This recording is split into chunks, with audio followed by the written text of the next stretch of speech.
নমস্কার, বাপাই সেন বলছি। এবছর আমি বেহালা বরিশা সার্বজনীনের কাজের সুযোগ পেয়েছি।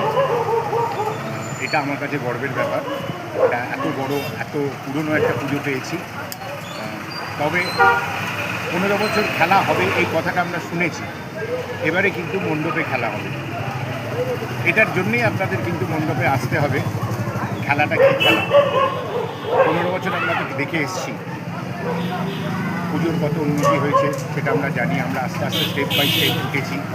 পুজোর অনেক উন্নতি হয়েছে, এনজিওসকে আমরা পেয়েছি, এটা আমাদের গর্বের ব্যাপার, শিল্পীদের বিশেষ করে গর্বের ব্যাপার। সুতরাং এই বছর থেকে নতুন সরকার এসছে, তারা পুজোটাকে আরও হয়তো উন্নত করার চেষ্টা করবে এই আশা রাখি।